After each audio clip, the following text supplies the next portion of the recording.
अस्मदाचार्यपर्यन्तां वन्दे गुरुपरम्पराम्। ॐ पार्थाय प्रतिबोधितां भगवता नारायणेन स्वयं व्यासेन ग्रथितां पुराणमुनिना मध्ये महाभारतम् अद्वैतामृतवर्षिणीं भगवती अष्टादशाध्यायिनीम् अम्ब त्वामनुसन्ददामि भगवद्गीते भवद्वेषिणी। वसुदेवसुतं देवं कंसचाणूरमर्दनं देवकी परमानन्दं कृष्णं वन्दे जगद्गुरुं। मूकं करोति वाचालं पङ्गुं लङ्घयते गिरिं यत्कृपातमहं वन्दे परमानन्दमाधवम्। ॐ सहना भवतु सहनौ भुनक्तु सह वीर्यं तेजस्विनावधीतमस्तु मा विद्विषावहै। ॐ शान्ति शान्ति शान्तिः। हरिः ॐ श्रीगुरुभ्यो नमः। हरिः ॐ।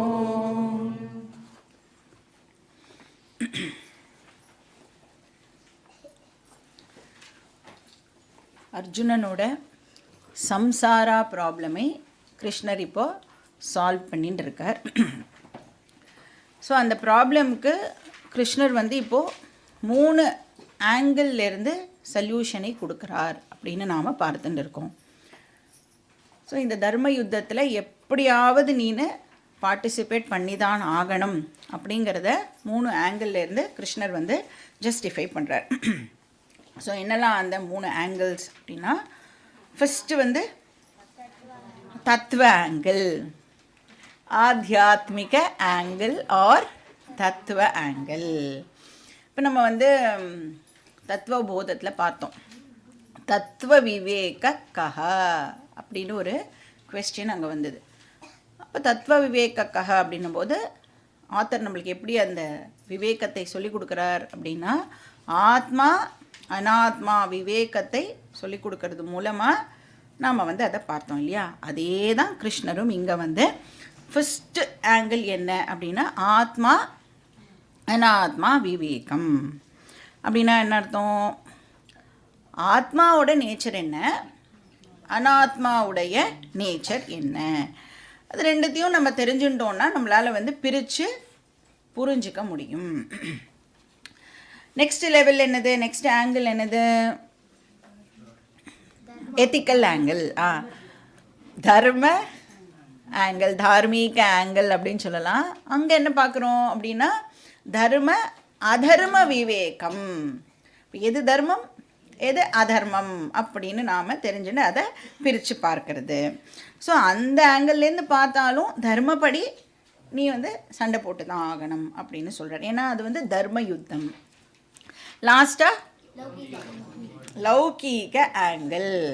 ஸோ வேர்ல்டுலி ஆங்கிள், வேர்ல்டுலி ஆங்கிளில் பார்த்தா கூட அர்ஜுனா நீ டெஃபினட்டாக சண்டை போட்டு தான் ஆகணும். ஏன்னா நம்ம சம்பாதிச்சு வச்சுருக்கிற பேர் புகழ் இதெல்லாம் நம்ம ரீட்டைன் பண்ணணும் அப்படின்னு சொன்னால் அதுக்காக அட்லீஸ்ட் நீ சண்டை போட்டு தான் ஆகணும் அப்படின்னு கிருஷ்ணர் பாயிண்ட் அவுட் பண்ணுறார். இப்போ இந்த 3 ஆங்கிளில் இப்போ நம்ம எந்த ஆங்கிள் பார்த்துட்டு இருக்கோம்? தத்துவ ஆங்கிளை பார்த்துட்டு இருக்கோம். ஸோ இந்த சாப்டரோட ஸ்லோகா நம்பர் 12 to 25 இந்த தத்துவ ஆங்கிள் பற்றி கிருஷ்ணர் டிஸ்கஸ் பண்ணுறார். அதனால தான் இப்போது கிருஷ்ணர் என்ன பண்ணுறாருன்னா, ஆத்மஸ்வரூபத்தை பற்றி நமக்கு இங்கே எக்ஸ்பிளைன் பண்ணிட்டு இருக்க. ஸ்வரூபம் அப்படின்னு சொன்னால் நேச்சர், அப்படின்னு அண்டர்ஸ்டாண்ட் பண்ணிக்கணும். இப்போ எல்லாரோட உண்மையான நேச்சர் என்ன, real nature of every one என்ன அப்படின்னா ஆத்மா. அதை தான் இங்கே கிருஷ்ணர் வந்து சொல்கிறார். அண்ட் அந்த ஆத்மா எப்படிப்பட்டது அப்படின்னா அது அகர்த்தா. அகர்த்தா அப்படின்னு சொன்னால் ஆத்மாவால் எந்த ஆக்ஷனும் பண்ண முடியாது அப்படின்னு அர்த்தம். கர்த்தா அப்படின்னா டூவர் அப்படின்னு அர்த்தம். அகர்த்தா அப்படின்னா நான் டூவர், ஆக்ஷன் பண்ண முடியாது. ஆத்மாவால் ஏன் ஆக்ஷன் பண்ண முடியாது? ஆத்மா வந்து சர்வகதா. சர்வகதான்னா ஆல் பர்வேடிங். இப்போ சொல்கிற வந்து ஒரு 10-15 வார்த்தை நீங்கள் நோட் பண்ணி வச்சுட்டீங்கன்னா த்ரூ அவுட்டு வேதாந்தா இதே வார்த்தையை தான் நாம் வந்து யூஸ் பண்ணுவோம். அப்போ சர்வகதானா என்னன்னு யோசிக்கக்கூடாது. சர்வகதா அப்படின்னா எல்லா இடத்துலையும் வியாபிச்சு இருக்கிறது அப்படின்னு டக்குன்னு அதை அண்டர்ஸ்டாண்ட் பண்ணிக்கணும். இப்போ ஆத்மா வந்து எல்லா இடத்துலையும் வியாபிச்சு இருக்கிறதுனால ஆத்மாவால் எந்த ஆக்ஷனும் இப்போ பண்ண முடியாது. ஏன்னா ஆக்ஷன் அப்படின்னு சொன்னாலே அதில் என்ன இன்வால்வ் ஆகியிருக்கும்? மூவ்மெண்ட் இன்வால்வ் ஆகியிருக்கும், சலனம் இருக்கும் இல்லையா? இப்போ அது எல்லா இடத்துலையும் நிறைஞ்சு இருக்கிறதுனால அதனால் வந்து மூவ்லாம் பண்ணவே முடியாததுனால அதனால் எந்த ஆக்ஷனும் பண்ண முடியாது. அதனால் கிருஷ்ணர் என்ன சொல்கிறார், அந்த ஆங்கிள்லேருந்து பார்க்கும் பொழுது ஆத்மா அகர்த்தா அப்படிங்கிற ஆங்கிள்லேருந்து பார்க்கும் பொழுது அர்ஜுனா நீ ஆக்சுவலாக இங்கே ஃபைட்டே பண்ணலை அப்படின்னு சொல்கிறார். நீ யாரையும் கொலை பண்ணவே இல்லை, யாரும் கொலை பண்ணப்படுறதும் இல்லை அப்படின்னு சொல்கிறார். ஏன்னா உன்னுடைய நேச்சர் ஆத்மா அப்படின்னு சொன்னால் பீஷ்மர் துரோணர் அவளோட நேச்சர் எல்லாமும் என்ன, அதே ஆத்மா தான். இங்கே இருக்கிற ஒத்தருடைய ஸ்வரூபமும் வந்து ஆத்மஸ்வரூபம் தான். அப்படி சொன்னால் எப்படி அதை ஈஸியாக நம்ம அண்டர்ஸ்டாண்ட் பண்ணிக்கிறது அப்படின்னா அதுக்கு என்ன எக்ஸாம்பிள் உடனே ஞாபகப்படுத்தி பார்த்துக்கணும். சமுத்திரம், அலை, அந்த எக்ஸாம்பிளை வந்து இமீடியட்டாக நாம் ரீகலெக்ட் பண்ணிக்கணும். இப்போது சமுத்திரம் அண்ட் அலை இருக்கு. அலையோட ஆங்கிள்லேருந்து பார்க்கும் பொழுது தான் அலை பிறக்கிறது, கொஞ்ச நேரம் இருக்கிறது, அப்புறம் போயிடுறது.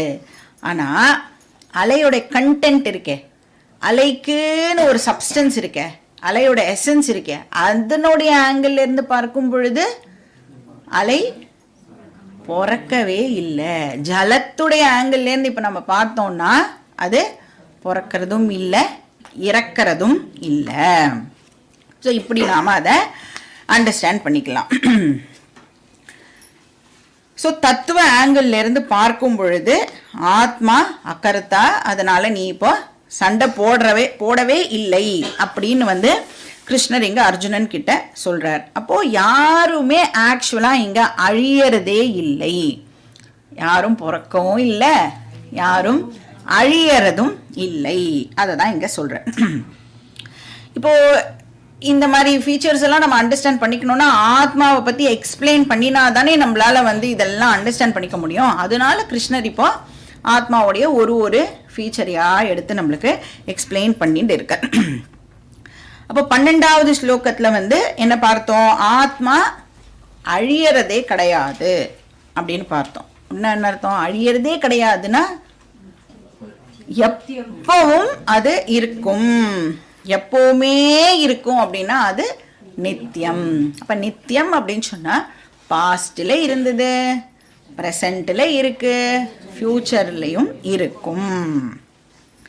ஸோ ஆத்மா நித்தியம் அப்படின்னு பார்த்தோம். அதுக்கப்புறம் நெக்ஸ்ட் ஸ்லோகத்தில் என்ன பார்த்தோம், இந்த பாடிக்கு சேஞ்சஸ் எல்லாம் நடக்கும். அப்போ இந்த பாடி வந்து நிறைய ஸ்டேஜஸை கோ த்ரூ பண்ணுறது, பால்யம், கௌமாரம், யவ்வனம், ஜரா, இப்படின்னு பல ஸ்டேஜஸை வந்து இந்த பாடி வந்து கோ த்ரூ பண்ணுறது. ஆனால் இந்த ஆத்மா இருக்கே அது என்ன பண்ணிட்டு இருக்கு, இந்த பாடி சேஞ்சஸ் எல்லாம் அண்டர்கோ பண்ணும் பொழுது ஆத்மா என்ன பண்ணுறது, எந்த சேஞ்சும் அண்டர்கோ பண்ணாமல் இந்த சேஞ்சஸை எல்லாம் அது விட்னஸ் பண்ணிட்டு இருக்கு.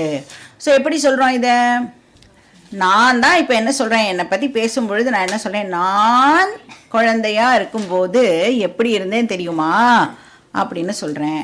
குழந்தையாக இருக்கிற பாடியை இப்போ நான் ரெஃபர் பண்ணி பேசுகிறேன் அப்படின்னு சொன்னால் அந்த ஆத்மாவாகிய எக்ஸ்பீரியன்சர் அதை டெஃபினட்டாக விட்னஸ் பண்ணியிருக்கணும். பாஸ்ட்லேயும் இருந்து அது விட்னஸ் பண்ணியிருக்கணும். அப்புறம் அதே ஆத்ம விட்னஸாக இருக்கிறது எதுக்கு? நான் ஆஃபீஸ் போன போது எப்படி இருந்தேன் தெரியுமா அப்படின்னு சொல்கிறது.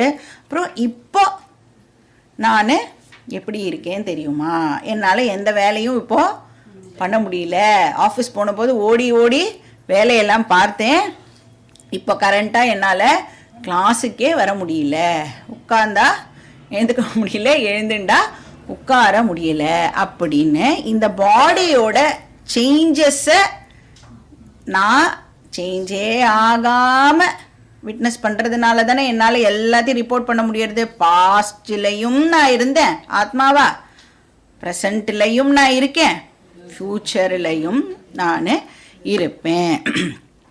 ஸோ ஆத்மா எந்த விதமான சேஞ்சஸையும் அண்டர்கோ பண்ணுறது இல்லை அப்படின்னு பார்த்தோம். ஸோ ஆத்மாவோட நேச்சரை பற்றி சொல்லிட்டு நெக்ஸ்ட் கிருஷ்ணர் என்ன பண்ணார்? அனாத்மாவோடைய நேச்சரையும் கட்டாயம் நீனு தெரிஞ்சுக்கணும் அப்படின்னு சொல்லி மாத்ரா ஸ்பர்ஷாஸ்து கௌந்தேய சீதோஷ்ண சுக துக்கதாக ஆகமா பாயினோ நித்யாக தாம் ஸ்திதிக்ஷஸ்வ பாரத அப்படின்னு சொன்னார். இப்போ நீ ஆத்மாவோட நேச்சரை மட்டும் தெரிஞ்சுட்டா போராது, அனாத்மாவுடைய நேச்சரையும் நீனு டெஃபினட்டாக தெரிஞ்சுக்கணும். இப்போ இந்த அனாத்மாவோட நேச்சர் எப்படிப்பட்டது? அதோட தன்மை என்ன? எப்பவுமே அது மாறிண்டே இருக்கும், சேஞ்சை அண்டர்கோ பண்ணிட்டே இருக்கிறது தான் அனாத்மாவோட நேச்சர். அப்போ இந்த அனாத்மாவோட நேச்சரை நாம் அண்டர்ஸ்டாண்ட் பண்ணிட்டோம் அப்படின்னு சொன்னால் நம்மளால் நம்மளோட லைஃப்பில் ஈஸியாக எல்லாத்தையும் ஹேண்டில் பண்ண முடியும். இப்போ நாம் என்ன எக்ஸ்பெக்ட் பண்ணுறோம்? இந்த பாடி அப்படியே 16 வயசாகவே இருந்துகிட்டே இருந்ததுன்னா நல்லாயிருக்கும் அப்படின்னு நம்ம எக்ஸ்பெக்ட் பண்ணுறோம். ஆனால் அது நடக்குமானா அது நடக்க மாட்டேங்குது. ஆனால் மைண்ட் இருக்கே, அது எப்படி இருக்கு? அது என்றும் 16ஆகவே இருக்குது. ஆனால் உடம்பு வயசு ஆகிண்டே போகுது. ஏன் இந்த மைண்டு மட்டும் இப்படி வயசே ஆகாமல் இருக்குது? ஏன்னா நம்ம பார்த்தோம், அது எந்த சரீரத்தை சேர்ந்தது? மைண்டு சூக்ஷ்ம சரீரத்தை சேர்ந்தது. அதோட லாங்கிவிட்டி எவ்வளோ நாள் இருக்கும்? 1 என்டையர் சிருஷ்டிக்கு அது அப்படியே இருக்கும் இல்லையா? அதனால தான் பாடி, ஆனால் பிராரப்த கர்மா இருக்கிற வரைக்கும் தான் இந்த ஸ்தூல சரீரம் இருக்கும். ஸோ அந்த பிராரப்த கர்மா முடியறதுக்குள்ள இது 6 விதமான சேஞ்சஸை அண்டர்கோ பண்ணுறது. அப்போ அனாத்மாவோட நேச்சர் என்ன அப்படின்னு நம்ம பார்த்தோம்னா மாறிண்டே இருக்கிறது தான் அதோடைய நேச்சர். அதனால அதை அக்செப்ட் பண்ணிக்கோ. இப்போ அக்செப்ட் பண்ணிக்கணும்னா நமக்கு என்ன இருக்கணும்? திதிக்ஷா நமக்கு இருக்கணும், சகிப்புத்தன்மை, என்டியூரன்ஸ் நம்மளுக்கு தேவைப்படுறது. அந்த சகிப்புத்தன்மை இல்லாததுனால தான் நாம் வாழ்க்கையில் நிறைய சுச்சுவேஷன்ஸில் ரியாக்ட் பண்ணுறோம், இரிட்டேட் ஆகுறோம், கோவப்படுறோம். என்ன கோவம்லாம் பட்டோம்னா என்ன அர்த்தம்? நமக்கு சகிப்புத்தன்மை இல்லைன்னு அர்த்தம். அப்போ சகிப்புத்தன்மையை வளர்த்துக்கோ அப்படின்னு கிருஷ்ணர் அந்த ஸ்லோகத்தில் சொன்னார். ஸோ ஆத்மாவோட நேச்சர் பற்றி சொன்னார், அனாத்மாவோட நேச்சர் பற்றி சொன்னார். அப்போ அந்த அனாத்மா எப்படிப்பட்டதா இருக்கு? வரது போறது, ஆகமா அபாயி. ஸோ போறதுனால அது எப்படிப்பட்டதா இருக்கு? அனித்யம். பட் ஆத்மா எப்படிப்பட்டது? எப்பவுமே இருக்கிறதுனால அது நித்தியம். ஆனா அனாத்மா போறதுனால அது அனித்யம். அனித்யம்னா டெம்பரரி, பர்மனண்டா இருக்காது அப்படின்னு நாம அண்டர்ஸ்டாண்ட் பண்ணிக்கணும். இப்போ நெக்ஸ்ட் ஸ்லோகம் என்ன சொல்றார் அப்படின்னு ஸ்லோகம் படிச்சுட்டு பார்க்கலாம். ஸ்லோகா நம்பர் 15. 15, page number 40 and 41. யம் ஹி நவ்யதயந்த்யேதே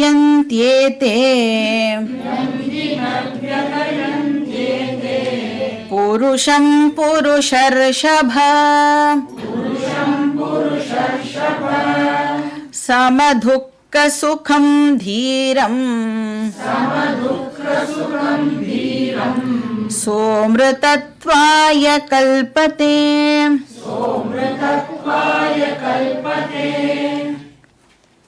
இப்போ இந்த ஸ்லோகத்தில் வந்து யார் தீரஹா அப்படிங்கிறதை கிருஷ்ணர் வந்து சொல்கிறார்.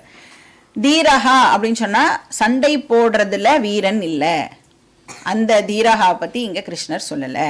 யார் தீரஹா?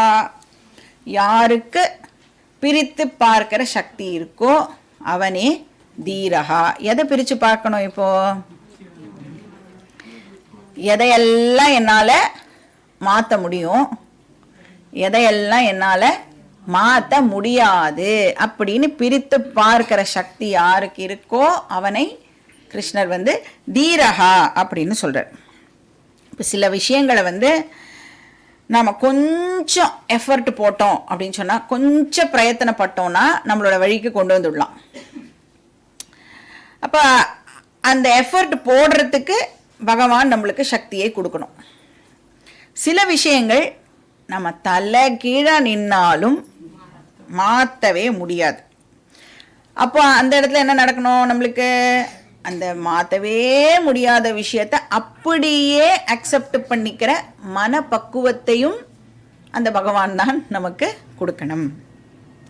நெக்ஸ்ட்டு இம்பார்ட்டண்ட்டு, எந்த விஷயத்தை என்னால் மாற்ற முடியும், எந்த விஷயத்தை என்னால் மாற்றவே முடியாதுங்கிற அறிவும் நமக்கு இருக்கணும். அதை தான் பிரித்து பார்க்கிற சக்தி அப்படின்னு சொல்கிறோம்.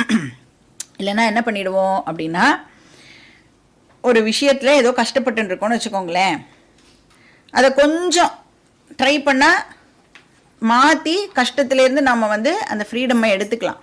ஆனால் என்ன பண்ணுவோம், அந்த இடத்துல வந்து அந்த எஃபர்ட்டை போடுறதுக்கு நம்மளுக்கு முடியாது, போடணும்னு தெரியாது, போடாமல் வருஷக்கணக்காக அதை வச்சுட்டு கட்டிண்டு அழுதுன்ட்ருப்போம். சில விஷயங்கள் இருக்கும், என்ன பண்ணாலும் மாறவே மாறாது, ஆனால் நாம் என்ன பண்ணிட்டு இருப்போம், நம்மளுடைய எல்லா எஃபர்ட்டையும் அதை மாற்றுறதுக்கு முயற்சி பண்ணிகிட்டே இருப்போம். எல்லாரும் பண்ணுற ஒரு காமன் மிஸ்டேக் வீட்டில் என்னது, அடுத்த வாழை மாற்றுறதுக்கு முயற்சி பண்ணுறது. இது வந்து காமனாக எல்லாரும் பண்ணக்கூடியது. நீங்கள் வந்து இந்த ஒரு விஷயத்தில் மட்டும் சக்ஸஸ்ஃபுல்லாக தோற்று போவீங்க. ஏன்னா உங்களால் அடுத்த வாழை மாற்றவே முடியாது. இப்போ ஒரு பர்சன் மாறணும் அப்படின்னா அந்த பர்சன் முடிவெடுக்கணும், நான் மாறணும். இப்போ நம்ம வந்து கிளாஸுக்கு நான் வரணும்னு யார் முடிவெடுத்து கிளாஸுக்கு வரா? நான் முடிவெடுத்து கிளாஸுக்கு வரேன். அப்புறம் கிளாஸுக்கு வந்து இங்கே எனக்கு புரியறதோ புரியலையோ, பிடிச்சிருக்கோ பிடிக்கலையோ, சும்மாவே உட்காந்துட்டு போனால் கூட என்ன ஆகும்னா அந்த சேஞ்சஸ் எல்லாம் நம்மளுக்கு உள்ளே நடக்க ஆரம்பிக்கும். அப்போ ஒருத்தர் சேஞ்ச் ஆகணும்னா அவள் தான் வந்து அதை டிசைட் பண்ணணும். இப்போ மாற்ற முடியாத விஷயத்த நாம் என்ன பண்ணுறோம், எஃபர்ட் போட்டு டைம் எல்லாம் வேஸ்ட் பண்ணி இதை மாற்றிடுவேன் எல்லாரையும் எனக்கு ஏற்ற மாதிரி என்னோடய வீட்டில் நான் மாற்றி வச்சுப்பேன் அப்படின்னா நடக்காது. ஏன் நடக்காதுன்னா, அவளும் நம்மளை மாற்றுறதுக்கு முயற்சி பண்ணிட்டு இருக்கிறதுனால யாரும் கடைசி வரைக்கும் மாறாமல் அப்படியே வாழ்ந்துட்டு செத்து போய்டுறோம். அதனால் வந்து எதை மாற்ற முடியுமோ அதை மாற்றுறதுக்கு முயற்சி பண்ணணும், எதை மாற்ற முடியாதோ அதை அக்செப்ட் பண்ணுற மனப்பக்குவம் நமக்கு இருக்கணும். இதுக்கு பேர் புத்திசாலித்தனம். அவனை தான் தீரகா அப்படின்னு இங்கே வந்து கிருஷ்ணர் சொல்கிறார். ஏன்னா இந்த உலகத்தோட நேச்சர் என்ன, மாறிண்டே இருக்கக்கூடியது தான் உலகத்தினுடைய நேச்சர். அப்போ வேர்ல்டோடைய சேஞ்சிங் நேச்சரை மாற்ற முடியுமா? வேர்ல்டு மாறிண்டே இருக்கே, அதை மாறாமல் வைக்கிறதுக்கு என்னால் ஏதாவது பண்ண முடியுமானா அதை நம்மளால் ஒன்றுமே பண்ண முடியாது. அப்போ என்ன பண்ணணும், வேர்ல்டு மாறும் அப்படிங்கிற அந்த விஷயத்தை நான் அக்செப்ட் பண்ணிக்கணும். அந்த அக்செப்ட் பண்ணிக்க யாருக்கு தெரிஞ்சிருக்கோ அவனை தீரகா அப்படின்னு இங்கே கிருஷ்ணர் சொல்கிறார். இப்போ இந்த அக்செப்டன்ஸ் இருக்குல்ல, அதனால அவனுக்கு என்ன பெனிஃபிட் கிடைக்கும் அப்படின்னா, ஏதே ந வியதயந்தி. ஏதே அப்படின்னு சொன்னால் போன ஸ்லோகத்தில் சொன்ன மாத்ரா ஸ்பர்ஷாஹா அப்படின்னா என்ன அர்த்தம், sense organs and sense objects அப்படின்னா தி என்டையர் வேர்ல்டு அப்படின்னு நாம் அண்டர்ஸ்டாண்ட் பண்ணிக்கணும். அந்த சேஞ்சிங் வேர்ல்டு அவனை பாதிக்கவே பாதிக்காது. ந வியதயந்தே. இந்த பாடி, சென்சஸ், மைண்டு, சென்ஸ் ஆப்ஜெக்ட்ஸ் எல்லாமே மாறக்கூடியது. அப்படி அந்த மாறுற ஆப்ஜெக்ட்ஸ் அவனை எந்த விதத்திலையும் அஃபெக்ட் பண்ணாது, அவனை வந்து இந்த வேர்ல்டு டிஸ்டர்ப் பண்ணாது அப்படின்னு சொல்கிறார். அவனோட மைண்டு வந்து டிஸ்டர்ப் ஆகாது. அப்போ நம்ம இரிட்டேட்லாம் ஆகிறோம்ல சில விஷயங்கள்லாம், ஏன் இப்படி இருக்குது, நம்ம நினைக்கிற மாதிரி எதுவுமே நடக்க மாட்டேங்கிறது, ஏன்னா அந்த இரிட்டேஷன் எல்லாம் இந்த பர்சனுக்கு இருக்காது. ஏன்னா என்ன அண்டர்ஸ்டாண்டிங் இந்த பர்சனுக்கு, அது அப்படித்தான் இருக்கும் அப்படிங்கிற அறிவோட இந்த பர்சன் வந்து அந்த விஷயங்களெல்லாம் டீல் பண்ணுறதுனால இந்த பர்சனுக்கு இரிட்டேஷன், அஜிடேஷன் அதெல்லாம் இருக்காது. அட் த சேம் டைம் இப்போ மாற்ற முடியும் அப்படின்னு எங்கேயாவது சான்ஸ் கிடச்சிதுன்னா அந்த பர்சன் மாற்றுறதுக்கும் வந்து எஃபர்ட் போட தயங்க மாட்டார். அப்போ எந்த சுச்சுவேஷனாக இருந்தாலும் இந்த பர்சன் வந்து வெல்கம் பண்ணுவார். அதை தான் இங்கே கிருஷ்ணர் சொல்கிறார். அதே ஒன்று ஒரு விஷயம் என்னை விட்டு போகிறது அப்படின்னா அதுக்கு துக்கமும் படமாட்டார். சம துக்க அப்படின்னா ஃபேவரபிள் சுச்சுவேஷனோ அன்ஃபேவரபிள் சுச்சுவேஷனோ அவன் எப்படி அதை எடுத்துப்பான், ஈக்வானிமிட்டியோடு எடுத்துப்பான். சமமாக அதை அவனால் பாவிக்க முடியும். இப்போ சமமாக பாவிக்கிறது அப்படின்னா அந்த அறிவு இருக்கிறதுனால அவனால் சமமாக பாவிக்க முடியறது. இப்போ சுக துக்கம் இருக்கு இல்லையா, இது எப்படி நம்ம ட்ரீட் பண்ணுறோம் அப்படின்னா, இன்றைக்கி யாராவது நம்மளை புகழ்ந்தா உடனே ஜாலி ஆகிட்டோம்ல. இப்போ இந்த பர்சனுக்கு தெரியும் இன்றைக்கி புகழறா நாளைக்கு நமக்கு திட்டு விழும் அப்படின்னு இந்த பர்சனுக்கு அந்த அறிவு இருக்கிறதுனால புகழும்போது அப்படியே இல்லேட்டெல்லாம் ஆகமாட்டா, நாளைக்கே கண்டிப்பாக அடி விழும் அப்படிங்கிற அறிவு இருக்கிறதுனால அட் த சேம் டைம் அடுத்த நாள் திட்டு விழும்போது அதுக்காக வருத்தமும் படமாட்டா. இதுதான் ஈக்வானிமிட்டி. இந்த அண்டர்ஸ்டாண்டிங் இருக்கு இல்லையா, அக்செப்டன்ஸ் இருக்கிறதுனால, அண்டர்ஸ்டாண்டிங் இருக்கிறதுனால அக்செப்ட் பண்ண முடியறது, அக்செப்டன்ஸ் இருக்கிறதுனால ரியாக்ட் பண்ணாமல் இந்த பர்சன்னால் இருக்க முடியறது. அண்ட் இங்கே கிருஷ்ணர் என்ன சொல்கிறார், இந்த டிஸ்டர்ப்டு மைண்ட் இருந்தது அப்படின்னு சொன்னால் அந்த பர்சன் வேதாந்தம் படிக்க முடியாது அப்படின்னு சொல்கிறார். இப்போ இந்த மைண்டு சமமாக இருந்தால் தான் அந்த பர்சனால் வந்து வேதாந்தம் படிக்க முடியும். ஏன்னா டிஸ்டர்ப்டு மைண்ட் இருக்கிறவாளுக்கு சுற்றி எப்போ பாரு என்ன நடக்கிறது இப்படியே பார்த்துட்டு இருப்பா. என்னை யார் என்ன சொல்லுவா, நான் என்ன பண்ணணும் இப்படின்னு அந்த வெளி விவகாரங்கள்லேயே அந்த பர்சனுக்கு வந்து ஃபோக்கஸ் இருந்தது அப்படின்னு சொன்னால் அந்த மைண்டினால் வேதாந்தத்துக்கு கொடுக்க வேண்டிய டைமை ப்ராப்பராக கொடுக்க முடியாது அப்படின்னு சொல்கிறார். ஸோ தீரகா தான் ஃபிட் பர்சன் ஃபார் வேதாந்தா. சஹ அந்த பர்சன் அவ்வளோ ஸ்ட்ராங்காக இருக்கிற அந்த மைண்டுடைய பர்சன். அப்போ மைண்டுக்கு வந்து என்ன இருக்குன்னா அந்த ஷாக் அப்சார்பர் அந்த பர்சனுக்கு இருக்குது அப்படின்னு அர்த்தம். ஷாக் அப்சார்பர் இல்லை அப்படின்னா நம்மளால் வந்து ரோடில் ட்ராவல் பண்ண முடியாது. இப்போ வந்து தூக்கி தூக்கி போடக்கூடாது அப்படின்னா ரெண்டு விஷயம் இருக்கணும். ஒன்று, நாம் போகிற ரோடே வந்து மேடு பள்ளம் இல்லாமல் இருக்கணும், இல்லைன்னா என்னோடய வண்டியில் நல்ல ஷாக் அப்சார்பர்ஸ் இருக்கணும். சரி, ரோடு வந்து மேடு பள்ளம் இல்லாமல் இருக்கணும், என்னால் அதுக்கு என்கிட்ட கண்ட்ரோல் இருக்கா அப்படின்னா கண்ட்ரோல் இல்லை. அப்போது என் வண்டியில் ஷாக் அப்சார்பரை என்னால் பத்திரமா போட்டுக்க முடியும். அது மாதிரி நம்மளை சுற்றி இருக்கிறவா எல்லாம் இப்படித்தான் இருக்கணும் அப்படின்னு எதிர்பார்க்கறது அதை விட ஒரு முட்டாள்தனம் இருக்க முடியாது. ஏன்னா அவள் இப்படி தான் இருக்கணும் அப்படிங்கிறது என்னுடைய கண்ட்ரோலில் இல்லை. அவள் டிசைட் பண்ணுறா நான் எப்படி இந்த சுச்சுவேஷனுக்கு ரியாக்ட் பண்ணணும் அப்படிங்கிறது அந்த பர்சனுடைய டெசிஷன். இவள் இப்படி தான் இருக்கணும்னு என்னால் ஒரு நாளைக்கும் எக்ஸ்பெக்டே ஃபஸ்ட்டு பண்ணக்கூடாது. ஆனால் நாம் என்ன பண்ண ட்ரை பண்ணுறோம், கண்ட்ரோலே பண்ணுறதுக்கு ட்ரை பண்ணுறோம். அதனால தான் நாம் வந்து அந்த இடத்துல தோற்று போகிறோம். ஸோ அவளோட பிஹேவியர், அவளுடைய பர்சனல் ட்ரீட்ஸ் எல்லாம் இருக்குல்ல, அது எல்லாத்தையும் நம்மளால் மாற்ற முடியுமா அப்படின்னா நம்மளால் வந்து அதை மாற்ற முடியாது. அப்போ என்ன பண்ணலாம், நம்ம மைண்டுக்கு ஒரு ஷாக் அப்சார்பரை நாம் போட்டுக்கலாம். அப்போ மைண்டு வந்து அஜிடேட் ஆகாது. அப்படின்னா என்ன, எல்லா விஷயத்துக்கும் உடனே ரியாக்ட் பண்ண மாட்டோம். இப்போ என்ன பண்ணிட்டு இருக்கோம், டக்குன்னு கோவம் வந்துடுறது, டக்குன்னு வந்து ஒரு எரிச்சல் வந்துடுறது, அதெல்லாம் வந்து நம்மளுக்கு கண்ட்ரோல் ஆகும். அடுத்தவா என்ன வேணால் சொல்லட்டும் அப்படியே கேட்டுன்னு வந்துடுவேன் அதுக்காக அப்படின்னா அப்படி கிடையாது. இமீடியட்டாக ரியாக்ட் பண்ண மாட்டேன், ஆனால் யோசித்து என்ன ஆக்ட் பண்ணணுமோ அதை பண்ணுவேன். ஆக்ஷனுங்கிறது வேறு, ரியாக்ஷனுங்கிறது டோட்டலி டிஃப்ரெண்ட் இல்லையா. இப்போ இந்த பர்சன் வந்து அந்த மாதிரி ப்ராப்பராக ஆக்ட் பண்ணுவா.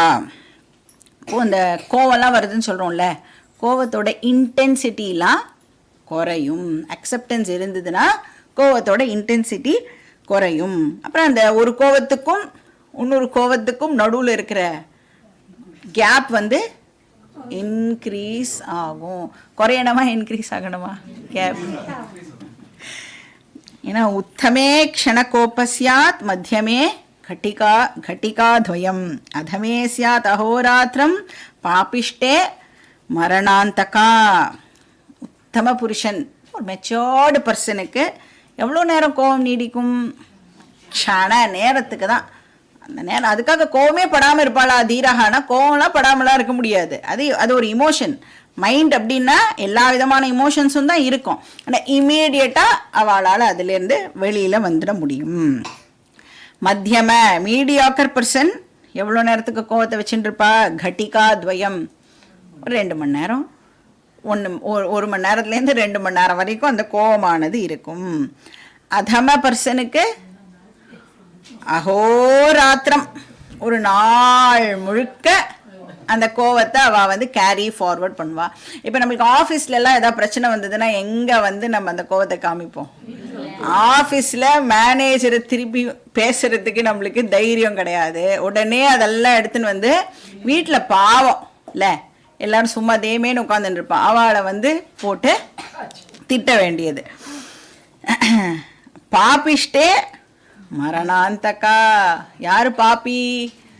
கோவத்தை அவன் சாகர வரைக்கும் அந்த கோவத்தை அவன் வச்சுட்டு இருந்தான் அப்படின்னா அவனை மாதிரி ஒரு முட்டாள் இருக்கவே முடியாது. அப்போது திதிக்ஷா அப்படின்னு சொல்கிறோம்ல, அப்படிங்கிறது வந்து கோவமே வராமல் இருக்கிறதோ இல்லைனா வந்து டோட்டலாக ரியாக்டே பண்ணாமல் இருக்கிறதோ அப்படிங்கிற விஷயம் இல்லை. ஆனால் திதிக்ஷா அப்படிங்கிறது இட் இஸ் அ கெப்பாசிட்டி.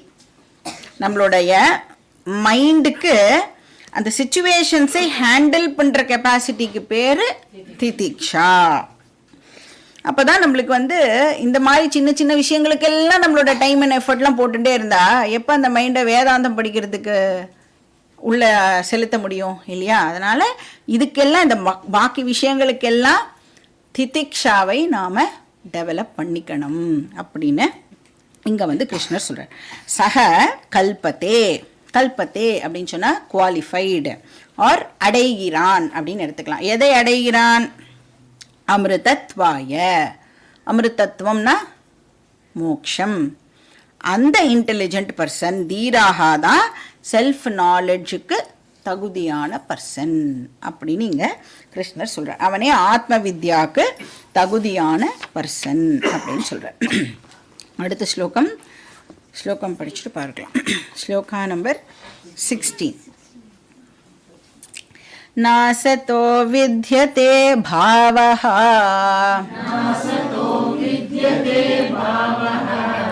நாபாவோ வித்யதே சதஹ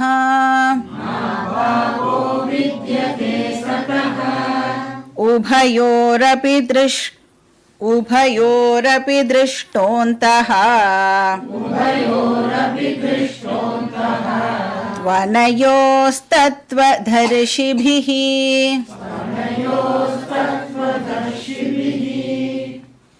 இது வரைக்கும் வந்து ஆத்மா நித்தியம் அப்படின்னு பார்த்தோம் இல்லையா? இங்கேயும் வந்து ஆத்மாவை பற்றின விஷயத்தை தான் கிருஷ்ணர் சொல்கிறார். இது வந்து இந்த ஸ்லோகம் வந்து ரொம்ப ரொம்ப ஒரு டீப் மீனிங் இருக்கிற ஸ்லோகம். அதனால் அந்த இன்டூலாம் போட்டு டிங் டிங் எல்லாம் வச்சுக்கோங்க. ஸோ இது வந்து ஒரு டெக்னிக்கல் ஸ்லோகம் அப்படின்னு சொல்லுவாள். டெக்னிக்கல் அப்படின்னு சொன்னால் வேதாந்தா கான்டெக்ஸ்டில் இந்த ஸ்லோகத்துக்கு ஒரு ப்ரொஃபவுண்ட் மீனிங் இருக்குது, ஆழ்ந்த அர்த்தம் இருக்குது. ஸோ இங்கே என்ன சொல்கிறார் கிருஷ்ணர் அப்படின்னா, ஆத்மா சத்தியம், அனாத்மா மித்யா அப்படின்னு சொல்கிறார். ஆத்மா சத்தியம் தது அந்நியது சர்வம் மித்யேதி அப்படின்னு தத்துவபோதத்தில் படித்தோம் இல்லையா? அந்த விஷயத்தை தான் இங்கே வந்து கிருஷ்ணர் நம்மளுக்கு ப்ரெசென்ட் பண்ணுறார். ஆத்மா சத்யா, அனாத்மா மித்யா. இப்போ ஆத்மா ரியல், சத்தியம்னா ரியல்னு அர்த்தம். அப்போ அனாத்மா அன்ரியல். அப்படின்னா என்ன அர்த்தம்? சத்தியம் ரியல் அப்படின்னா ஆத்மாவால் எதோட ஹெல்ப்பும் இல்லாமல் தனியாக இருக்க முடியும். ஆத்மாவால் எதனுடைய ஆதரவும் இல்லாமல், எதையும் அது சார்ந்து இல்லாமல் அதால் தனியாக எக்ஸிஸ்ட் ஆக முடியும். அப்போ அனாத்மா எப்படி இருக்கும்? அதுக்கு அப்படியே ஆப்போசிட் இல்லை. அப்படின்னா அனாத்மாவால் எதையோ சார்ந்தில்லாமல் இருக்க முடியாது. அனாத்மாவால் தனியாக எக்ஸிஸ்ட் ஆக முடியாது. அப்போது அது என்ன பண்ணணும்? அனாத்மா அது இருக்கணும் அப்படின்னு சொன்னால் அதோட எக்ஸிஸ்டன்ஸுக்கு இப்போ அந்த அனாத்மா என்ன பண்ணி ஆகணும்? வேறு எதுக்கிட்டே இருந்தோ அந்த எக்ஸிஸ்டன்ஸை பாரோ பண்ணிண்டு இருந்து ஆகணும்.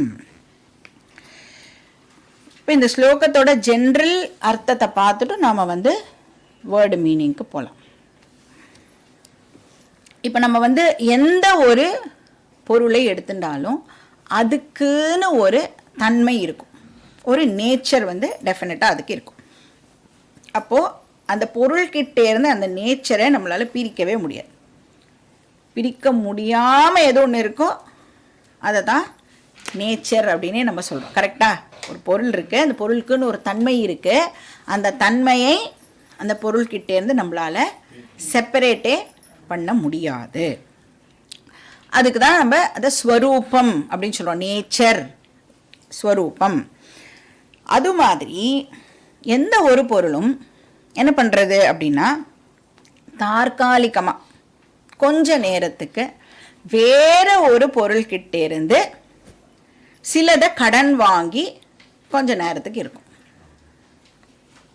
அப்போ அது அதனுடைய தன்மை இல்லை, ஒரிஜினலாக அதனோட தன்மை இல்லை. ஆனால் என்ன பண்ணுறது?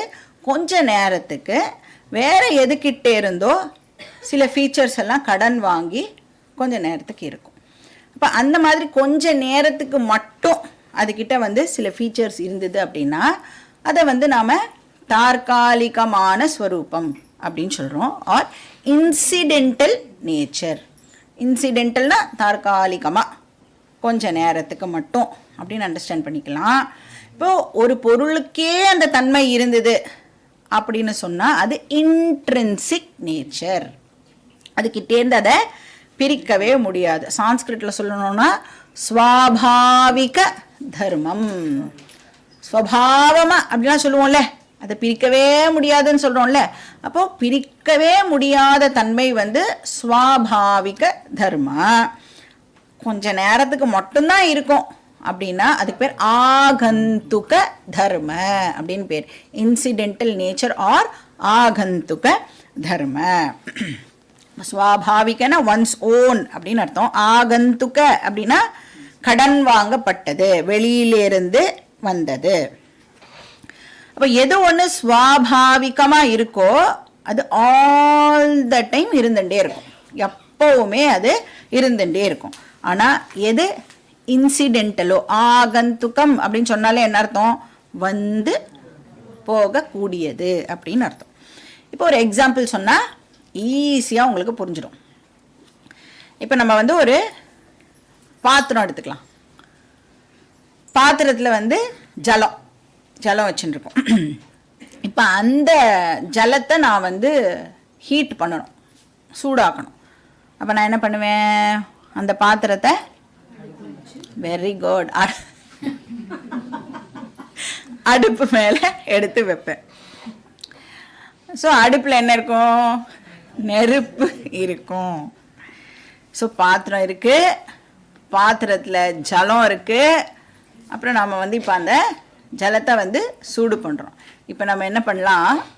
அந்த ஜலத்தில் ஏதாவது ஒரு வெஜிடபிளை போடலாம். கேரட். அப்போ கேரட்டை வேக வைக்கணும். என்ன பண்ணுறேன்? அந்த ஜலத்தில் கேரட்டையும் போடுறேன். இப்போது கிராஜுவலாக அந்த நெருப்பு எரியறதுனால இப்போ ஃபஸ்ட்டு எது சூடாக ஆரம்பிக்கும்? வெரி குட், பாத்திரம் சூடாக ஆரம்பிக்கும். அப்போ நெருப்போட பாத்திரம் கான்டாக்டில் இருக்கிறதுனால பாத்திரம் இப்போ சூடாக ஆரம்பிக்கிறது.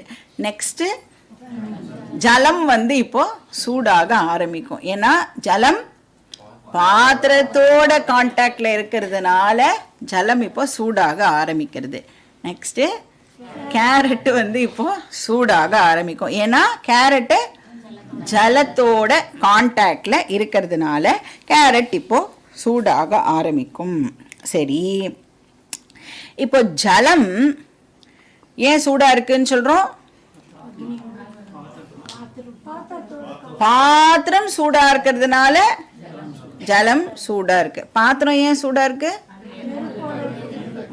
நெருப்போட கான்டாக்ட்ல இருக்கிறதுனால பாத்திரம் சூடாக இருக்கு. கேரட் ஏன் சூடாக இருக்கு? ஜலத்தோட சூடான ஜலத்தோட கான்டாக்ட்ல இருக்கிறதுனால கேரட் வந்து சூடாக இருக்கு. நெருப்பு ஏன்ப்பா சூடாக இருக்கு? நெருப்புடைய நேச்சர் சூடு. அப்போ இந்த பாத்திரம், ஜலம், வெஜிடபிள் இது எல்லாம் இப்போ சூடாக இருக்கே, அதனுடைய நேச்சர் இப்போ என்னன்னு சொல்லலாம் நம்ம? ஆகந்துக தர்ம, இன்சிடென்டல் நேச்சர். இப்போ எனக்கு வந்து அந்த கேரட்லேருந்து சூடு போனோம் அப்படின்னு சொன்னால் நான் என்ன பண்ணிட்டா போகிறோம்? நிறைய மெத்தட்ஸ் இருக்குது அது பண்ணுறதுக்கு. அடுப்பாக ஆஃப் பண்ணலாம், இல்லை கேரட்டை எடுத்து வெளியில் வச்சுடலாம். ஸோ அது செப்பரேட் பண்ணிட்டோம் அப்படின்னு சொன்னால் இன்சிடென்டல் நேச்சர்னு வந்து போயிடும். அப்போ இன்சிடென்டல் நேச்சர்னால் என்ன அர்த்தம்? இப்போது அந்த பாத்திரம் என்ன பண்ணியிருக்கு? எப்படி பாத்திரம் சூடாச்சு? நெருப்புக்கிட்டே இருந்து ஹாட்னஸ் கடன் வாங்கிண்டு பாத்திரம் தற்காலிகமாக ஹாட்டாக இருந்தது. ஜலம் என்ன பண்ணிட்டு பாத்திரத்துக்கிட்டே இருந்து அந்த ஹாட்னஸை கடன் வாங்கி கொஞ்ச நேரத்துக்கு ஜலம் ஹாட்டாக இருந்தது. கேரட் என்ன பண்ணிட்டு ஜலத்துக்கிட்டே இருந்து அந்த ஹாட்னஸை கடன் வாங்கி கொஞ்ச நேரத்துக்கு கேரட் வந்து இப்போது சூடாக இருந்தது. இப்போ கடன் வாங்கப்பட்ட நேச்சர் எதுவோ அது தற்காலிகமான நேச்சர், இன்சிடென்டல் நேச்சர். இப்போ கடன் வாங்கப்பட்டது அப்படின்னு சொன்னால் கொஞ்ச நேரத்துக்கு மட்டுமே அது இருக்கும். அப்புறம் கடன் வாங்கப்பட்டது அப்படின்னு சொல்கிறதுலேருந்தே என்ன தெரியறது? அதோடைய சொந்த நேச்சர் அது கிடையாது. சுவாபாவிகமாக அதுக்கிட்ட சூடு இல்லாததுனால இப்போ பாத்திரம் நெருப்புக்கிட்டே இருந்து சூடை வந்து கடன் வாங்கிறது. சரி, இந்த நெருப்பு இருக்குல்ல, நெருப்புடைய ஹாட்னஸ் இருக்கே, அந்த நெருப்புக்கிட்டே இருந்து அந்த ஹாட்னஸை நம்மளால் பிரிக்க முடியுமா? இப்போ நீங்கள் எந்த கண்ட்ரிக்கு, சைபீரியாக்கே அந்த நெருப்பை எடுத்துகிட்டு போனால் கூட நெருப்பு எப்படி இருக்கும்? சூடாகவே தான் இருக்கும். இப்போ ஹாட்னஸ்ஸை வந்து நெருப்புக்கிட்டேருந்து பிரிக்கவே முடியாது இல்லையா? அதனால தான் ஹாட்னஸ் வந்து நெருப்புடைய ஸ்வாபாவிக தர்ம. ஆனால் இந்த ஜலத்தில் இருக்கிற சூடோ பாத்திரத்தில் இருக்கிற சூடோ வந்து ஆகந்துக தர்ம. ஆகமாசியாத் அபாயி, வந்து போக கூடியது. அது வரதுனால எப்படி வந்ததோ அப்படியே அது போயிடுறது. இப்போ இந்த கதை மூலமா நாம வந்து இப்போ தெரிஞ்சின்றது என்ன? எது இப்போ இந்த சூடுலாம் பண்ணோமே, எதுக்கு சூடு பண்ணோம்? இப்போ கேரட் எப்படி வேக வைப்பது அந்த கிளாஸ் இல்லை இது. எதுக்கு இந்த கதை? இப்போ எது தற்காலிகமான ஸ்வரூபமோ, எது இன்சிடென்டலோ அது வந்து போக கூடியது. வரும், கொஞ்ச நேரம் இருக்கும், போகும் இல்லையா? அந்த சூடு கொஞ்ச நேரம் இருக்கே, சூடு ஆகிறதுக்கு முன்னாடி சூடா இல்லை. அப்போ சூடு வந்தது, சூடு கொஞ்ச நேரம் இருக்கு, சூடு போயிடுறது. இதே எது ஸ்வாபாவிக தர்மமோ, இன்ட்ரின்சிக் நேச்சர், இன்ட்ரின்சிக் நேச்சர்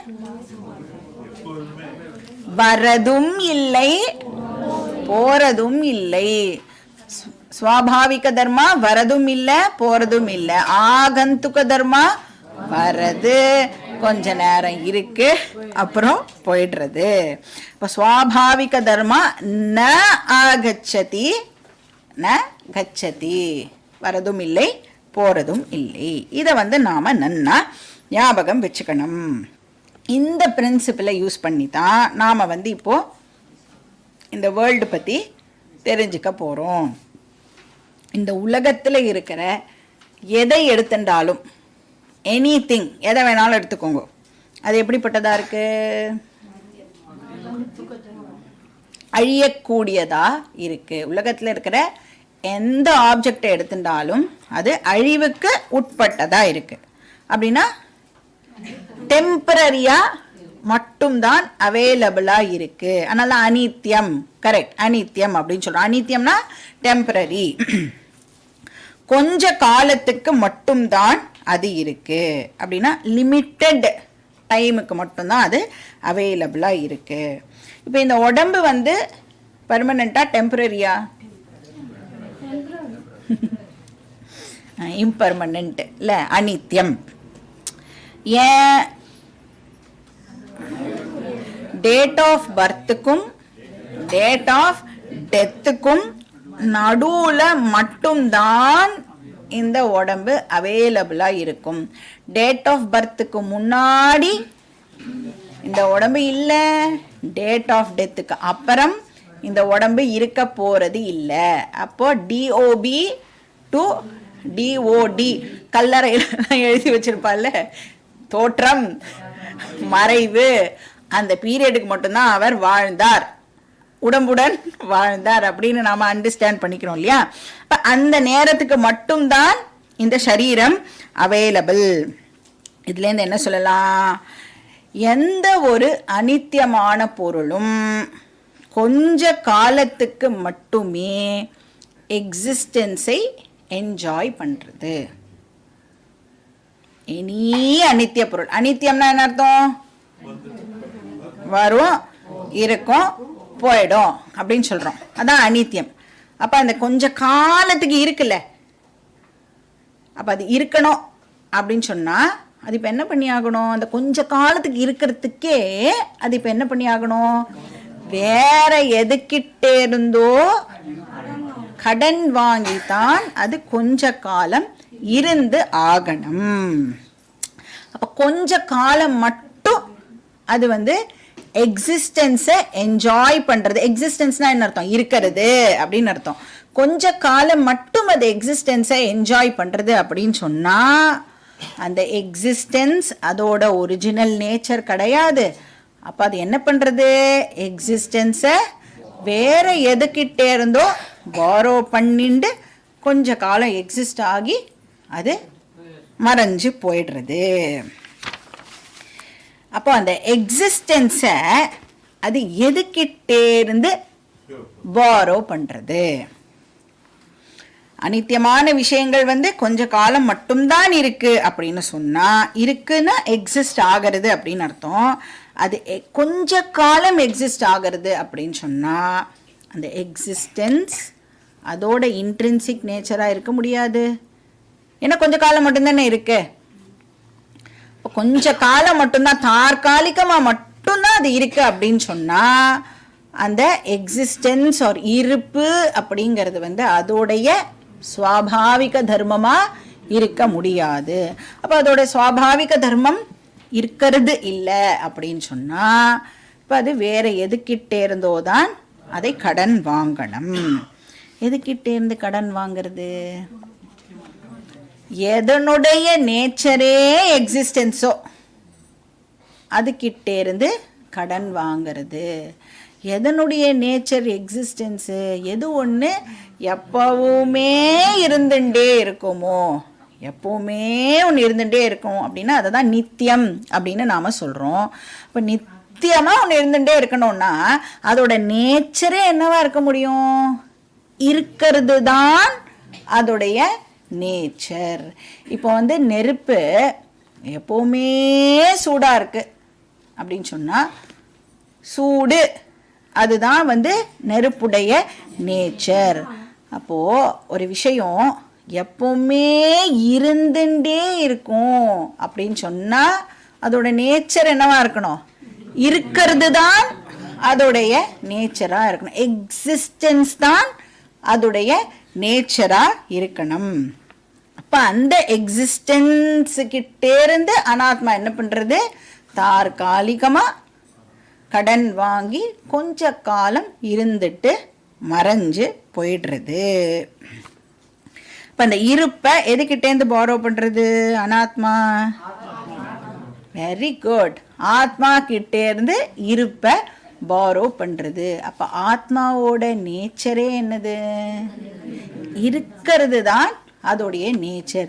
இருக்கிறதே அதோட நேச்சராக இருக்கிறதுனால தான் ஆத்மா பாஸ்ட்லேயும் இருந்தது, ப்ரெசண்ட்லேயும் இருக்குது, ஃப்யூச்சர்லையும் இருக்கும். இப்போ இந்த அனாத்மா வந்து எக்ஸிஸ்டன்ஸை பாரோ பண்ணிட்டு தானே இருக்கு, தற்காலிகமாக பாரோ பண்ணிட்டு இருக்கு இல்லையா? அப்போ இந்த பாரோ பண்ணிட்டு கொஞ்ச காலத்துக்கு இருக்கிறதுனால அதுக்கு சாஸ்திரம் என்ன பேர் கொடுக்கறது அப்படின்னா மித்யா அப்படின்னு அந்த அனாத்மாக்கே ஒரு பேரை கொடுக்கறது. ஏன்னா இப்போ அனாத்மா என்ன பண்ணுறது? அனாத்மாக்கே எக்ஸிஸ்டன்ஸ், ஓன் எக்ஸிஸ்டன்ஸ் கிடையாது. அப்போ அது எக்ஸிஸ்டன்ஸை ஆத்மா கிட்டேருந்து கொஞ்ச காலம் பாரோ பண்ணிட்டு இருக்கு அப்படின்னு சொன்னால் எது ஒன்று தான் இருக்கிறதுக்கு வேற ஒன்றுத்துக்கிட்டேந்து பாரோ பண்ணிக்கிறதோ அதுக்கு பேர் மித்யா அப்படின்னு சாஸ்திரம் அதுக்கு ஒரு பேர் கொடுக்கறது. மித்யா ஆர் அன்ரியல். ஸோ சொந்தமாக எக்ஸிஸ்டன்ஸ் இல்லாமல் தான் இருக்கிறதுக்கு எக்ஸிஸ்டன்ஸை கடன் வாங்கித்துன்னு சொன்னால் அதுக்கு பேர் மித்யா. இப்போ எது ஒன்று பர்மனெண்ட்டோ அதுக்கு எக்ஸிஸ்டன்ஸே அதோடைய சொந்தமான நேச்சராக இருக்கணும். அப்போ அதுக்கு பேர் என்னது? சத்தியம். எதுக்கு ஒன்று எக்ஸிஸ்டன்ஸே அதோட நேச்சராக இருக்கோ அது சத்தியம். எது தான் எக்ஸிஸ்ட் ஆகிறதுக்கு எக்ஸிஸ்டன்ஸை கடன் வாங்கிக்கிறதோ அதுக்கு பேர் மித்யா. அப்போ சத்தியம் அப்படின்னு சொன்னால் ஸ்வாபாவிக தர்மமே என்னது? எக்ஸிஸ்டன்ஸ், இருப்பு. மித்யா அப்படின்னு சொன்னால் ஆகந்துக தர்மா வந்து எக்ஸிஸ்டன்ஸ். இப்போ இந்த ஐடியாவை நாம் புரிஞ்சுக்கிறதுக்கு அகைன் இன்னொரு எக்ஸாம்பிள் பார்க்கலாம். இப்போ வந்து ஒரு களிமண் லம்ப்பு, வெயிட் பண்ணுங்க, பானை இனிமே தான் நம்ம உருவாக்கணும். முதல்ல வந்து ஒரு களிமண் லம்ப் வச்சுக்கோங்களேன், மொத்தையாக இருக்கும்ல பானை வர்றதுக்கு முன்னாடி. இப்போ வந்து அந்த களிமண்ணை தான் நாம் வந்து பானையாக வந்து ஆக்க போகிறோம். இதுக்கு முன்னாடி இப்போ இந்த லம்ப்பு மட்டும் என் முன்னாடி இருக்குன்னு வச்சுக்கோங்களேன். இப்போ யாராவது என்கிட்ட வந்து பானை இருக்கா அப்படின்னு கேட்டால் நான் என்ன ஆன்சர் பண்ணுவேன்? வெயிட். ஸோ பானை இப்போ இல்லை, பானை வந்து இன்னும் தயாராக ஆகலை. சரி, இப்போ வந்து ஆனால் பானை வந்துடுது. இப்போ பானை இருக்கா அப்படின்னு இப்போ கேட்டால் என்ன பதில் சொல்லுவோம்? பானை இருக்கு. சப்போஸ் இமேஜின் பண்ணுங்க, கை தவறி இந்த பானை இப்போ கீழே விழுந்துடுத்தோ, இப்போ பானை என்ன ஆகிடும்? உடஞ்சு போயிடும். இப்போ பானை இருக்கான்னு கேட்டால் இல்லை. பானை வர்றதுக்கு முன்னாடி பானை இல்லை, பானை கொஞ்ச நேரம் தற்காலிகமாக இருந்தது, அப்புறம் பானை இப்போ உடஞ்சி போயிடுது. இப்போ பானையுடைய எக்ஸிஸ்டன்ஸ் ஸ்வாபாவிகமா ஆகந்துக்கமா? அப்போ பானையுடைய எக்ஸிஸ்டன்ஸ் ஆகந்துக்கம் அப்படின்னு சொன்னால், ஆகந்துக்கம்னா இன்சிடென்டல், தற்காலிகமா கொஞ்ச நேரம் மட்டுமே. அப்போ பானை கொஞ்ச நேரம் மட்டுமே தான் இருக்கிறதுக்கு இப்போ எதுக்கிட்டிருந்து எக்ஸிஸ்டன்ஸை பாரோ பண்ணிக்கிறது? களிமண் கிட்டிருந்து பானை என்ன பண்ணுறது? கொஞ்ச நேரத்துக்கு மட்டும் எக்ஸிஸ்டன்ஸை பாரோ பண்ணிக்கிறது, கொஞ்ச நேரம் இருக்கிறது, அப்புறம் உடஞ்சி போய்டுறது. சரி, பானை வரத்துக்கு முன்னாடி களிமண் இருந்ததா? வெரி குட், களிமண் இருந்தது. பானை இருக்கும் பொழுது களிமண் இருக்கா? பானை உடைஞ்சு போனாலும் களிமண், அப்போ களிமண் பாஸ்ட்லேயும் இருந்தது, களிமண் பானை இருக்கும் போதும் இருக்கு, ப்ரெசன்ட்லேயும் இருக்கு. பானை உடைஞ்சு போனாலும் களிமண் இருக்கும். அப்போ களிமண் இப்போ என்னன்னு சொல்லலாம்? சத்தியம். கரெக்டா? பாஸ்ட்லேயும் இருந்தது, ப்ரெசண்ட்லேயும் இருக்கு, ஃபியூச்சர்லையும் இருக்கும். அப்படின்னா அதை நாம நித்தியம்னு சொன்னோமா? முதல்ல எல்லா காலத்துலையும் இருக்கா நித்தியம், அப்படின்னா அதை தான் சத்தியம் அப்படின்னு சொல்றோம். ஆனால் இந்த பானை என்னன்னு சொல்லலாம்? பானைக்கு என்ன பேர் இப்போ? மித்யா. ஏன்னா பானை வரத்துக்கு முன்னாடி பானை இல்லை, கொஞ்ச நேரம் மட்டும்தான் பானை இருக்கு, உடைஞ்சு போனாலும் பானை இப்போ இல்லை. அப்போ இந்த பானையை நாம மித்யா அப்படின்னு சொல்றோம். களிமண்ணை நாம சத்தியம் அப்படின்னு சொல்றோம். ஹோல் வேதாந்தமே இந்த ரெண்டு வார்த்தையில தான் இருக்கு, சத்தியம் மித்யா. இது நமக்கு நன்னா புரிஞ்சிடுது அப்படின்னு சொன்னா வேதாந்தம் இஸ் ஓவர். ஒருத்தர் சுவாமிஜி கிட்ட சொன்னாலாம், நான் உங்கள் கிளாஸை 15 வருஷமாக அட்டென்ட் பண்ணிட்டுருக்கேன் சுவாமிஜி, எனக்கு 2 வார்த்தை மட்டும்தான் புரியலை, பாக்கி எல்லாம் நல்லா புரியுறது. நீங்கள் சத்தியம் சத்தியம்னு சொல்கிறீங்களே அதுவும் புரிய மாட்டேங்கிறது, மித்யா மித்யான்னு சொல்கிறீங்களே அதுவும் புரிய மாட்டேங்கிறது, பாக்கி எல்லாம் ரொம்ப நல்லா புரியுறது அப்படின்னு சொன்னார். அப்போ சுவாமிஜி என்ன சொல்லியிருப்பார்? நெக்ஸ்ட் கிளாஸை திருப்பி ஒழுங்காக அட்டெண்ட் பண்ணு. ஏன்னா இந்த 2 வார்த்தை தான் மொத்தமே இந்த வேர்ல்டில் மொத்தம். ஏன்னா தத்துவபோதத்தில் என்ன படித்தோம்? ஆத்மா சத்தியம் தது அந்நியத்து சர்வம் மித்யேதி. அப்போ இருக்கிறது 2 தானே இருக்கு, சத்தியம் மித்யா. இப்போ சத்தியம் புரியணும், பேரலா மித்யாவும் நமக்கு புரியணும். இப்போ ஆத்மா ப்ளஸ் அனாத்மா தான் என்டையர் கிரியேஷன். இதில் நமக்கு ஆத்மா சத்தியம்னு புரியணும், அனாத்மா மித்யான்னு புரியணும். அப்போ அனாத்மா மித்யான்னு புரியணும்னா என்ன அர்த்தம்? அனாத்மாலாம் இப்போ இருக்குல்ல, இப்போ இந்த சரீரம் இப்போ இருக்கு, சரீரம் அனாத்மாவா ஆத்மாவா? ஏன்னா பஞ்சபூதத்தினால ஆக்கப்பட்டது, மேட்டர் பிரின்சிபிள்லாம் படிக்கிறோம். இந்த சரீரம் இப்போ கரண்டாக இருக்கு, எக்ஸிஸ்ட் ஆகிறது அப்படின்னு சொன்னால் என்ன பண்ணிட்டு இருக்கு இந்த சரீரம்? இப்போ எதுகிட்ட இருந்து எக்ஸிஸ்டன்ஸை பாரோ பண்ணிக்கிறது? ஆத்மா கிட்டேன்னு. ஏன்னா ஆத்மா எல்லா இடத்துலையும் இருக்கா, சர்வகதகாவா ஆத்மா. இப்போ இந்த சரீரம் இப்போ ஆத்மா கிட்டே இருந்து எக்ஸிஸ்டன்ஸை பாரோ பண்ணிண்டு தான் இருக்கிற மாதிரி இப்போ நமக்கு காமிச்சுட்டு இருக்கு. இப்போ இந்த சரீரத்துக்கு எக்ஸிஸ்டன்ஸுங்கிறது ஆகந்துக தர்மம். ஆனால் எக்ஸிஸ்டன்ஸுங்கிறது ஆத்மாவுடைய ஸ்வாபாவிக தர்மம். ஏன்னா ஆத்மாவோட நேச்சரே இருக்கிறது தான், ஆத்மாவோட நேச்சர் இருப்பு தான் அதனுடைய நேச்சர். ஸோ எது பர்மனென்ட்டோ அது சத்தியம், எது இம்பர்மனென்ட்டோ அது மித்யா. ஸோ ஸ்லோகத்தில் என்ன சொல்றதுன்னு பார்க்கலாம். அசதா பாவஹா ந வித்யதே. இப்போ இந்த ஸ்லோகத்தை நீங்கள் டைரக்டாக டிரான்ஸ்லேட் பண்ணிட்டேன் அப்படின்னா எப்படி இருக்கும் அப்படின்னா, எது ஒன்று இருக்கோ அது இல்லாமல் போகாது, எது ஒன்று இல்லையோ அது இருக்காது, இப்படின்னு டிரான்ஸ்லேட் ஆகும்.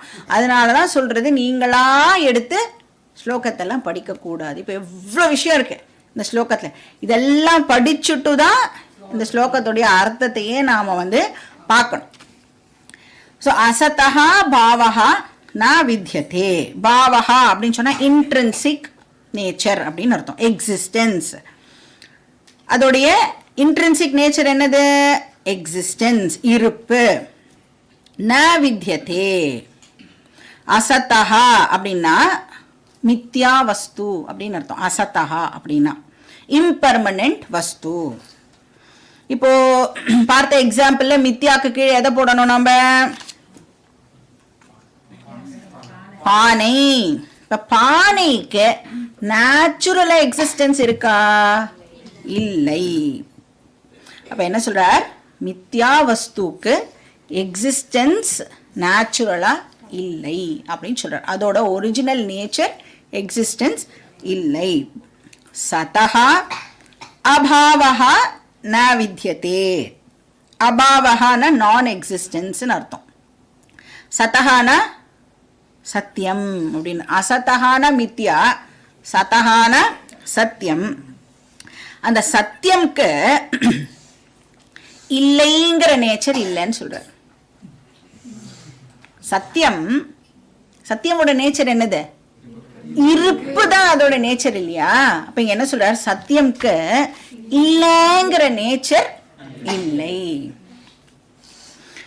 இப்போ களிமண்ணை இந்த எக்ஸாம்பிள்ல போட்டுக்கணும். சத்தியம்க்கு கீழே களிமண்ணை நாம போட்டுக்கணும். பானை உடைஞ்சு போனாலும் களிமண் கண்டினியூ ஆகும், களிமண் எக்ஸிஸ்ட் ஆகும். அப்போ ஒரு பர்மனன்ட் திங்குக்கு இருப்பு இல்லாமல் போகாது. ஒரு இம்பர்மனன்ட் திங்குக்கு இருப்பு நேச்சுரல் கிடையாது. அதை தான் இங்க அவர் சொல்றார். இப்ப நேச்சுரலா இருக்காதுன்னு சொன்னா ஆர்டிஃபிஷியலா இருக்கும். ஆர்டிஃபிஷியலா இருக்கும்னா அது கடன் வாங்கிக்கும். ஸோ தத்துவதரிசிபிகி திருஷ்டா. தத்துவதரிசி அப்படின்னு சொன்னா ஞானி, வைஸ் பீப்புள். தத்துவத்தை அண்டர்ஸ்டாண்ட் பண்ணிண்டவா. என்ன அண்டர்ஸ்டாண்ட் பண்ணிட்டு இருக்கா? அந்தஹா அப்படின்னா ட்ரூ நேச்சர் அப்படின்னு அர்த்தம். உபயோ ரெண்டும். உபயோ உபயஹான ரெண்டுன்னு அர்த்தம். எந்த ரெண்டு? சத்தியம் அண்ட் மித்யா. இது ரெண்டுத்துடைய ட்ரூ நேச்சரையும் ஞானிகள் அண்டர்ஸ்டாண்ட் பண்ணிட்டு இருக்கா. இப்போ பானையை யூஸ் பண்ணுவேன். பானையை யூஸ் பண்ணும் போதே என்ன அண்டர்ஸ்டாண்டிங்கோட யூஸ் பண்ணுவேன்? மித்யா அப்படிங்கிற அண்டர்ஸ்டாண்டிங்கோடவே நான் யூஸ் பண்ணுவேன். எப்போ வேணும்னாலும் இந்த பானை உடைஞ்சு போகும். இப்போ இந்த மாதிரி உடைஞ்சு போகக்கூடிய ஐட்டம்ஸ்லாம் பேக் பண்ணும்பொழுது என்ன எழுதுவா? ஹேண்டில் வித் கேர், ஃப்ரஜைல் அப்படின்னு எழுதுவாள்ல. ஏன்னா கிளாஸ் ஆர்டிகல்ஸ்லாம் இருந்ததுன்னா அப்படி எழுதுவா. அந்த கிளாஸ் ஆர்டிகல்ஸை விட ஃப்ரஜைல் நம்ம சரீரம். அதை விட ஃப்ரஜைல் நம்மளுடைய மனசு. என்ன சொல்கிறோம்? என் மனசே ஐயோயோயோயோ உடஞ்சி போயிடுது அப்படின்னு சொல்கிறோம்ல. இப்போ நம்ம மனசே உடஞ்சி போயிடுது அப்படின்னு சொன்னால் நம்ம வீட்டில் இருக்கிறவ வேணா போகிறதுன்னு சொல்லி கொஞ்சம் பார்த்து கீத்து நடந்துப்பா. வெளியிலலாம் போனால் மனசு உடையணும் அப்படிங்கிறதுக்காகவே பாதி பேர் நிறைய வேலையெல்லாம் பண்ணுவா இல்லையா? அப்போது நம்மளுக்கு ப்ராப்பராக அதை ஹேண்டில் பண்ண தெரியணும். அண்டர்ஸ்டாண்டிங் இருந்துடுது அப்படின்னு சொன்னால் ஈஸியாக நம்மளால் வேர்ல்டில் ஹாப்பியாக நம்மளால் வாழ முடியும். இப்போ பார்த்தா இன்னைக்கு கார்த்தால தான் நம்ம ஓஹோ ஆகான்னு புகழ்ந்து பேசியிருப்பா. இப்படி திரும்பி இருக்க மாட்டோம். உடனே வேற இன்னொருத்தர்கிட்ட நம்மளை பற்றி வேற மாதிரி பேசின்னு இருப்பா. அப்போது உலகம் அப்படித்தான் இருக்கும். அப்போ அதெல்லாம் நம்மளோட மைண்டை பாதிக்கக்கூடாது. ஏன்னா அனாத்மா இதெல்லாம் பாடியே அனாத்மா அப்படின்னா பாடியிலேருந்து வர பேச்சு மட்டும் என்னது? சத்தியமா? அதுவும் அனாத்மாதான், மித்யா. அந்த நேரத்துக்கு மட்டும்தான், அந்த பேசுகிற நேரத்துக்கு மட்டும்தான் அதுக்கு எக்ஸிஸ்டன்ஸ். முடிஞ்சு போச்சுன்னா அது இல்லை. ஆனால் நாம் என்ன பண்ணுறோம்? அதை எடுத்து அதை ரெஜிஸ்டர் பண்ணி வேணுங்கிற போதெல்லாம் அதுக்கு எக்ஸிஸ்டன்ஸ் கொடுத்து அதையே நாம் ஞாபகப்படுத்தி பகையெல்லாம் வளர்த்துக்கிறோம் இல்லையா? அந்த மாதிரிலாம் பண்ண வேண்டிய அவசியம் இல்லை. ஜஸ்ட் ஃபியூ செகண்ட்ஸ் அவ்வளோதான். இந்த பானை மாதிரி தான் எல்லாமே. வாழ்க்கையில் இருக்கிற மொத்த விஷயமும் பானை மாதிரி எதுக்கிட்டே இருந்தோ எக்ஸிஸ்டன்ஸை பாரோ பண்ணிட்டு நமக்கு முன்னாடியே இருந்துட்டு நம்மளையே அதை என்ன பண்ணுறது? ஸோ அதனால் சத்தியம் அண்ட் மித்யா இது ரெண்டும் வெரி வெரி இம்பார்ட்டண்ட் வேர்ட்ஸ். இதை வந்து நாம் ப்ராப்பராக அண்டர்ஸ்டாண்ட் பண்ணிக்கிறதுக்கு ட்ரை பண்ணணும். எங்கெங்கெல்லாம் ஆப்பர்ச்சுனிட்டி வருதோ அங்கங்கெல்லாம் அந்த வார்த்தையை நம்ம இன்னும் நல்லா அண்டர்ஸ்டாண்ட் பண்ணிக்கிறதுக்கு முயற்சி பண்ணலாம். ஓம் பூர்ணமதః பூர்ணமிதம் பூர்ணாத் பூர்ணமுதச்யதே பூர்ணஸ்ய பூர்ணமாதாய பூர்ணமேவாவசிஷ்யதே. ஓம் சாந்தி சாந்தி சாந்தி. ஹரிஹி ஓம். ஸ்ரீ குருப்யோ நமः. ஹரிஹி ஓம்.